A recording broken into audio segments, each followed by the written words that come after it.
Welcome, everybody. This is Jan Barlow, founder of the 501c3 Better Job Fit and home of the HR Disruptor Summit. Welcome, everybody. And as a reminder, please like, follow, and subscribe to us on social, LinkedIn, Facebook, and at our site, betterjobfit.org. Today, our event is a pre-launch event to our HR Disruptor Summit in June, and very excited about that. Our initial event last October really was very popular and led to this year's virtual event. We're going to have two, one in June, one in October, but looking forward to the June event. And today, my honored guests are Lauren and Kit Chaskin. So it's Lauren Golanty and Kit Chaskin. Thank you so much, ladies, for joining me today of our pre-launch event. I just really am excited to be with you and honored to really spend time with you. I want to start out, and again, thank you all, both of you, for bringing this vital topic, revolutionizing workplace incentives. And it's going to be discussed further at the summit. But today with the pre-launch event, just really appreciate bringing your initiative and as well as your expertise. Lauren, if you could just share a little bit about your background and then we'll move to Kit, I'd appreciate that. Yeah, thanks, Jan. Thank you so much for having us here. We're thrilled to be speaking today, and thanks to everyone who's joining us at this event. We're very happy to be chatting with you. By way of background, so I'm Lauren Golanty. I have worked for the past 20 or so years in professional services firms, mostly in marketing and communication roles. Gosh, it's been a law firm and executive recruiting and an investment bank and financial consulting. None of this at all aligns with my college degree in theater, but what are you going to do? And then a couple years ago, I landed what I feel like is my dream job at a tech company called Public Good. And we are a purpose marketing platform that basically turns corporate social responsibility efforts into consumer actions. So that's what I do, but I'd love to hand it over to Kit, who is just, I couldn't ask for a better partner in this effort. Thank you, Lauren. My name is Kit Chaskin. I'm the Director of Gender Initiatives at Northwestern Law School. Prior to that, I was an insurance litigator for 28 years. I represented both insurance companies and policyholders over many, many years and grappled with just about every kind of insurance that you can think of. And about I think 2015, Lauren, a mutual friend of ours, an insurance broker, called me and said, you know, I have this friend Lauren who has this idea and she needs help with it, and it's insurance. So the rest is history. I love that. And Kit, if you could share the women's initiatives that you're doing at Pritzker, I appreciate you. Oh, sure thing. So for my side hustle when I was a partner at a law firm was that I was the global director of the Women's Initiative at my law firm for 8 years. When I retired from practicing law, I took the model that I had developed at my law firm to Northwestern Law School to expand it out to the entire legal profession.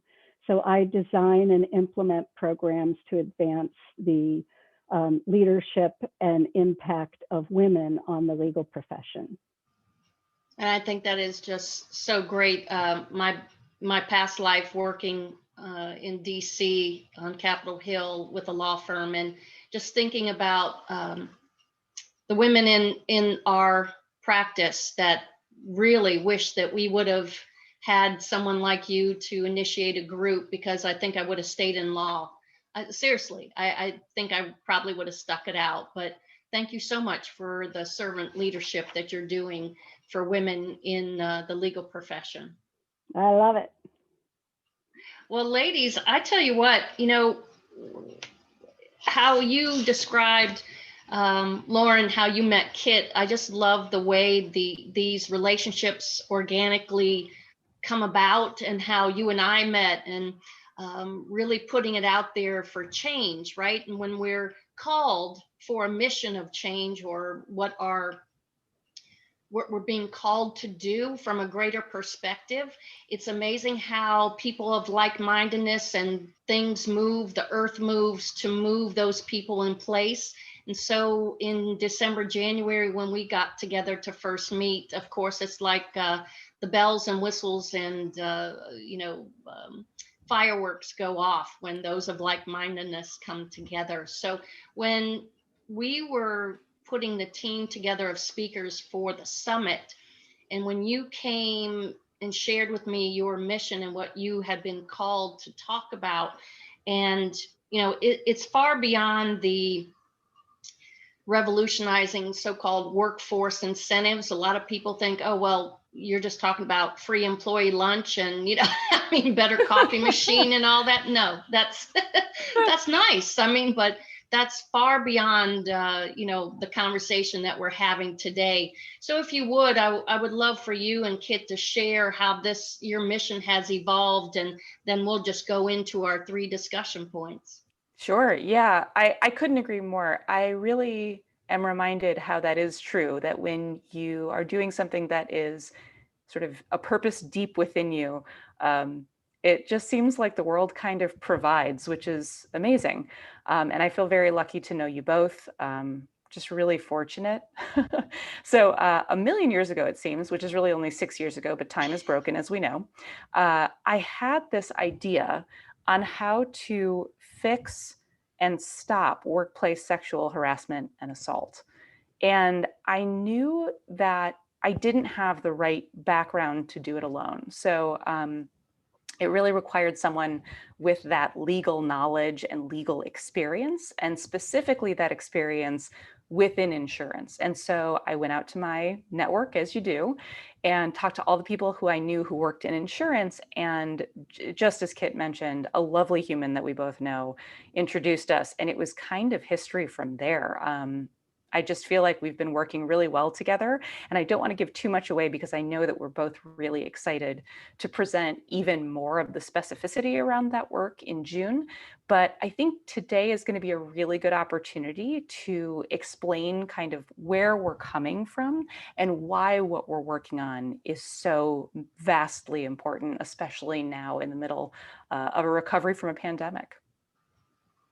Yeah, I mean, as an insurance lawyer, if somebody comes to you, in fact, once in my 28 years as an insurance lawyer, one person came to me who was not an interested party asking to learn about insurance, and that was Lauren. So I knew 2 things about her. Number one, she really meant what she was saying, because, most people would rather put a fork in their eye than learn about insurance. And number 2, she was really savvy to have figured out that insurance is a major driver in all businesses around the globe. And I love the fact that we are, with the HR Disruptor Summit, some people have said, oh, well, it's just for HR professionals. No, we are, the tagline and our mission with the HR Disruptor Summit is to reimagine work. And that is everybody from anything to do with work, right? I mean, I love what you said, Kit, about side hustle, right? That is something that more and more people will admit that they do, right? And that is our reality when we talk about gig economy or whatever. But when you bring about that mission and what we're called to do, yeah, we have a job, and yeah, we might be in our dream job, but there's some other things, right, that we might need to come together and to put our efforts and energy behind. With the summit, it really is about reimagining work and coming together from all facets, not just HR, but looking at it from the bigger picture and how we're affected in the workplace and what we do, right? And it's multifaceted, and it's not just the HR profession. What I love the most is when we were free thinking about these 3 bullet points that we wanted to talk about. Capitalism is evolving. I just love that, because again, the outmoded practices are inhibiting HR to support employee wellness. right? And a little bit more about that, Lauren, if you would, because that's really HR is supposed to support employees, right? Yeah, But that really, absolutely. it is not, when it comes down to it. I know in my past experiences, HR was supporting the company, Yeah, right? and that's not HR's fault. I mean, that is absolutely the system that has been put in place, and it has nothing to do with intentionality. It's just the job. But what's really fortunate about the reason we're talking about capitalism changing is that's about to change. And we really want to share this message with folks who are both in the HR industry, as you were saying, and literally everyone else, because as that function changes, everyone's going to need to sort of keep up. So in terms of capitalism evolving recently in the US, or until recently rather in the US, there has been one job that a company has, which is to make money for shareholders, right? So Right. recently, yeah, I mean, that's what companies do. But for a couple of different really interesting reasons, in the past few years, really like the past 5 years, it's accelerated, capitalism has started to change in a very important way. So, one reason that it started changing is because as it works now, our free market system has this massive wage gap, and that's a problem. So you have this huge wage gap between the rich and the poor, between white and non-white people, between men and women. And it's only gotten worse because of COVID, right? Where millions of people lost their jobs, and that mostly affected lower income folks. So we know that that's a problem. And so that's one thing that the younger consumers in our economy picked up on. And that's really the other reason things are changing, is because of consumers. So they notice this inequity, and they're noticing it right as they're entering the workforce. So they're really noticing it. And what they've decided to do is fight back with their wallets. So younger consumers today, and we see this in all sorts of studies, they want to pay for goods and also pay for good. So when you look at companies that have women in leadership positions and on their boards and have volunteer days and a double bottom line, these are the companies that are now the most successful because consumers are voting with their wallets for these purpose-driven companies. It's a lot of what I work on at Public Good, but also something that we just see in so much data that's coming out right now.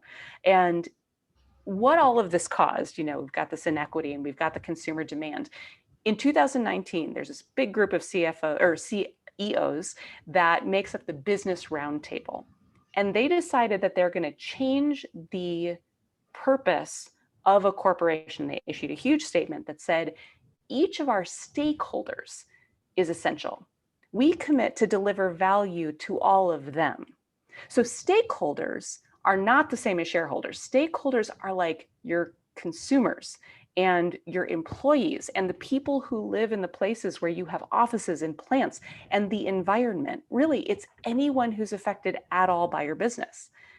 This is a huge deal. So, Right. yeah, I mean, because if you have companies that go from just caring about their profits to suddenly also caring about stakeholders, I mean, that means that all these systems are going to have to change. I mean, a major stakeholder group is a company's own employees. So if all of a sudden your purpose is to drive value for your own employees, then all the systems that support those employees really need to adjust. They need to evolve to support that purpose. So those systems for sure include HR, but then we also found that a crucial system that supports employees happens to be corporate insurance.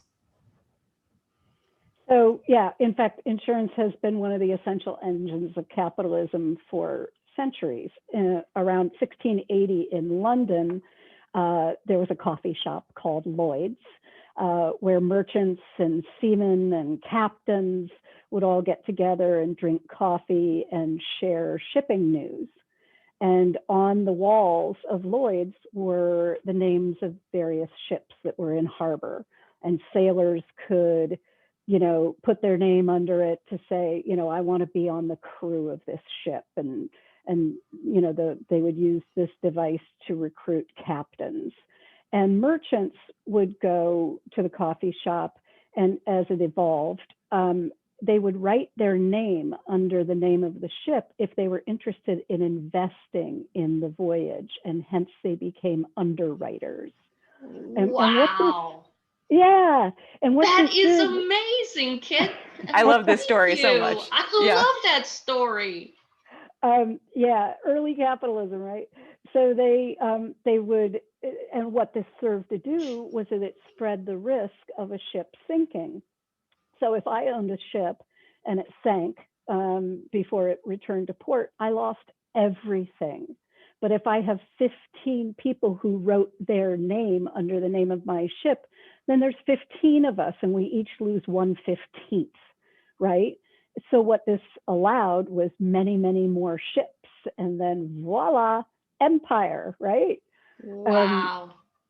So the point of this charming little bit of history is that Lloyd's Coffee Shop really changed capitalism forever by shifting risk. And of course, that then evolved into all different kinds of insurance. And it undergirds capitalism by shifting the risk of companies. It's baked into balance sheets. A lot of corporate practices and policies are dictated by the terms of corporate insurance policies. And the problem is that the insurance industry and insurance policies have not kept up with the changes that Lauren was just talking about. And so, you know, shareholders and corporations are still protected from risk, but the rest of the stakeholders that she talked about, including employees, are not really protected from risk. You know, Lauren, you talk about, you know, what really got me thinking when we were talking about this originally was about corporate conscious capitalism, right? From that started with Whole Foods, that really got me really jazzed up. I mean, when I heard that little CD that talked about conscious capitalism, it was, my head blew up. I mean, I just was like, oh my God, like, are you kidding me? Looking at it from a holistic standpoint, I'm all over that. So when you come up and share that, that's exactly where we need to be. And of course, this is when we need to change, right? The need for change. 2019, 2016, 17, 18, 19, that has really blown up the need for change. So when we think about the Me Too movement and what that has cost us, if you would like to share a little bit going in that direction, I'd appreciate you. Yeah. It's key to talk about the Me Too movement, which has really changed the entire scenario. But I think we should probably start with what it's afforded us. So in terms of what it's accomplished, I mean, it really brought workplace sexual harassment into a light where victims can sort of talk about their experience and heal from the trauma, and then invite others to do the same thing. But the thing is, before all of this happened, because the sort of attack generates these feelings of shame and guilt in survivors, the number of attacks, like the data on the attacks, was just way off. Everything was way underreported. So that's been changing since the movement, per sort of the data that we're getting out of the EEOC currently. But in terms of the question of what the movement has cost, I mean, because these incidents weren't being reported, that's a great question. We don't have great data on it. And that's a mess because without the data, we can't really move forward. So a few years ago in 2018, 22 senators got together and went to the US Department of Labor and said, okay, we need your help to determine what are the costs on like a per year basis to all US companies because of sexual harassment.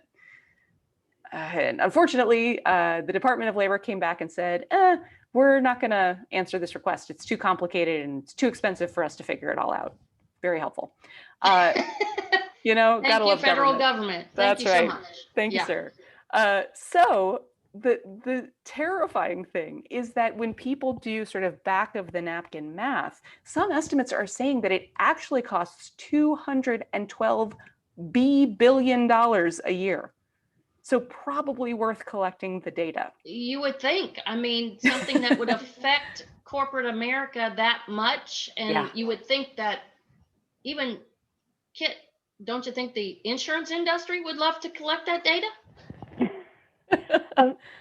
Well, they probably have their own data of what it costs them to pay out claims, yes?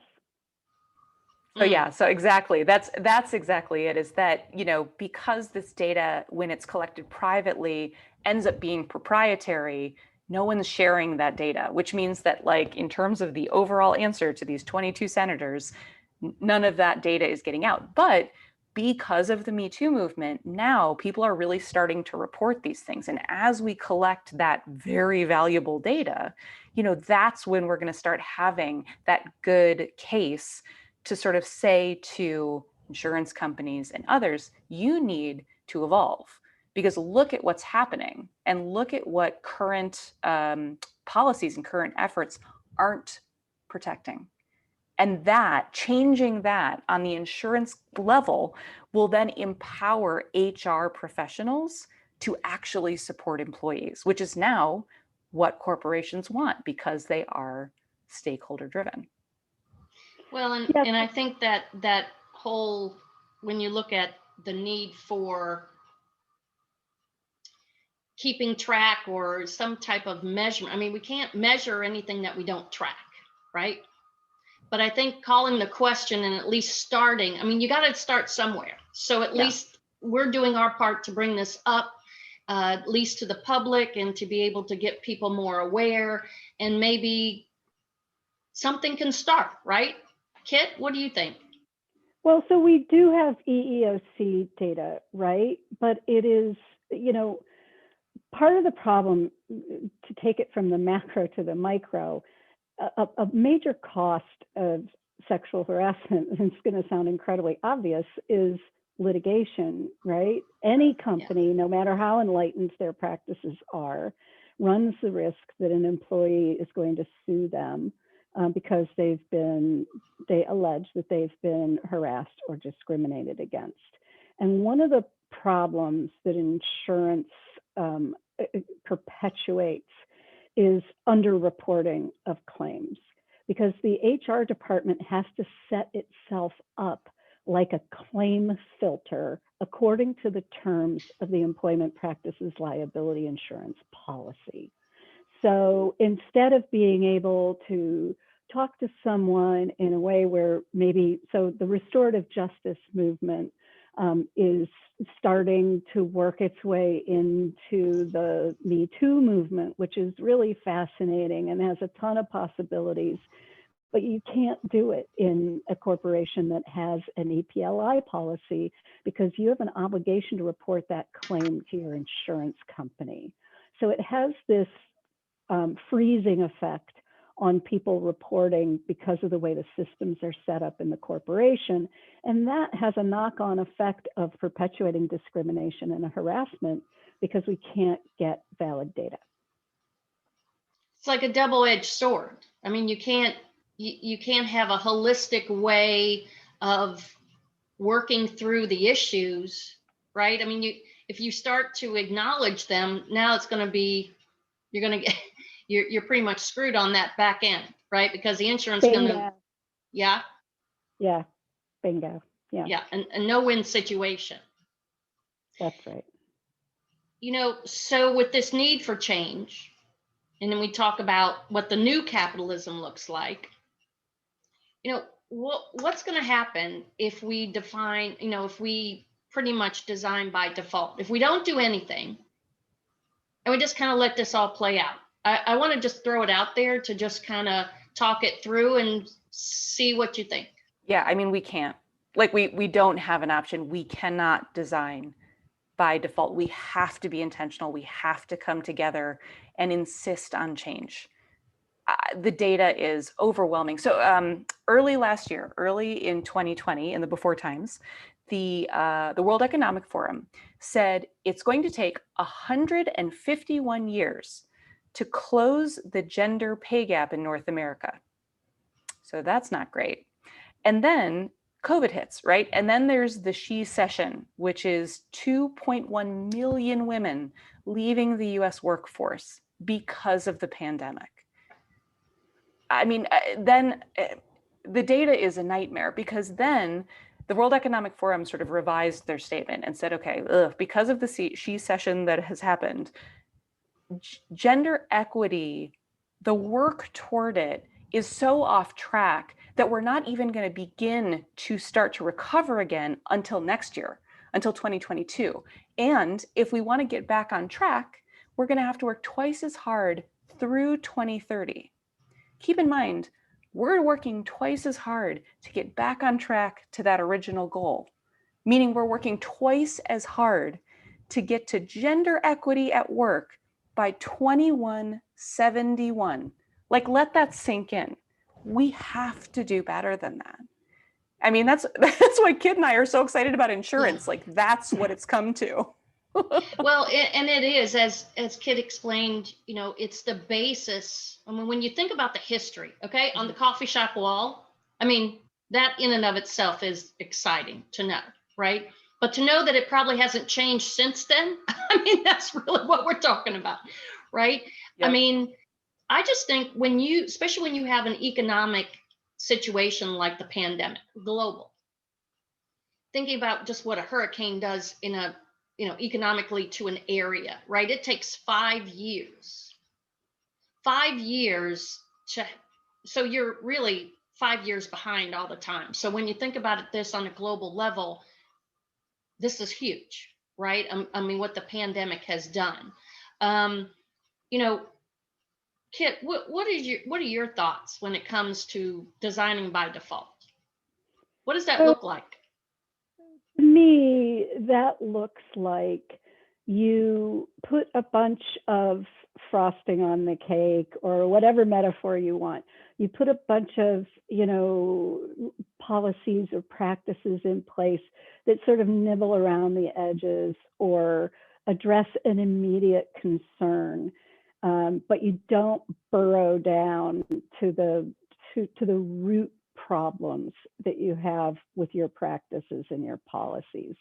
So I like to think of insurance as the, you know, all those pipes and wires that run along the ceiling in your basement.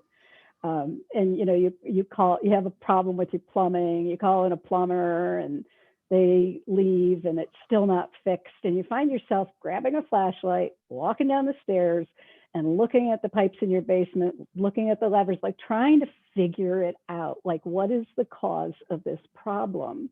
And, you know, it's not fun.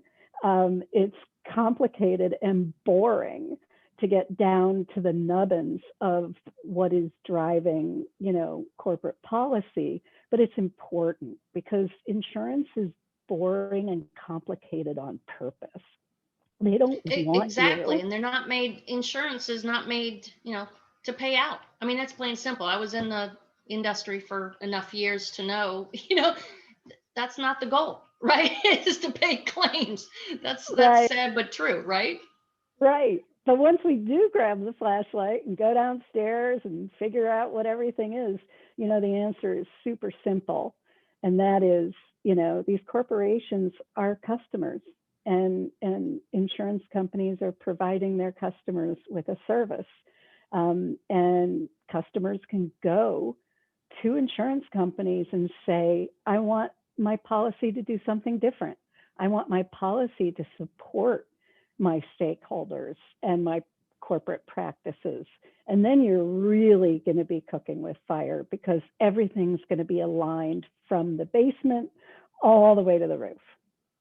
That's exactly right. That's, you know, that's aligning with your values, right? I mean, that your practices, external, you know, what supports your people is your values, and it's an alignment to that. And if everybody, if you have a question, I know we have some questions coming in. I wanted to ask, I just want to ask you and Kit your response to this. So if change doesn't happen from the top, as we said, right? The CEOs and the C-suite, they're the ones going to have to be calling the insurance companies and saying, hey, we want something different. If that can't happen, where at a grassroots level, from, it says if change doesn't happen from the top, what can we do as employees? Yeah, I think what's really nice about sort of current times is that a lot of companies have these employee resource groups or business resource groups, exactly like the one that Kit founded and led forever at a law firm. And really, that is another stakeholder group, right? So you might not be the CFO or the CEO, but if you can create community around a positive change, you have influence because, again, all of a sudden, employees are now part of the value prop of a company in a way that they weren't even 10 years ago. So you have a voice if you can build that community, is kind of my take on it. When two or more come together, right? Exactly. Kit, what are your thoughts? I would put out the clarion call to all the nerds out there to join Lauren and I in, getting down in the basement with our flashlights and figuring out insurance. We just launched a website and we're starting a movement. So come and join us and figure out how we can reform insurance in a way that works for everyone. Mm-hmm. That is wonderful. And that's at safeatworkpolicy.com. Yep. That is correct. Safeatworkpolicy.com. We'll see you there. Definitely. Looking forward to it. Again, it just so aligns with the HR Disruptor Summit. It is a movement, right, to reimagine work and a better place to work and new ways to work. So I just am so excited that you ladies are joining the summit in June and can't wait to read and hear more about what you're bringing to the table in June. So thank you so much. And I wanted to make sure we put a plug in for our next pre-summit or pre-launch event next Monday with that'll be April 5th at 2 p.m. Central Time with Catherine McCord, Disrupting ATS Bias. And then Monday, April 12th at 1 p.m. Central Time, Post-COVID Student Absenteeism and Effects on the Future Workforce with Dr. Maricela Jimenez. So looking forward to it. And ladies, Kit, Lauren, thank you so much. And I look forward to seeing you soon. Thank you so much, Jan. Jan. Thanks a lot. Bye. Bye. Bye.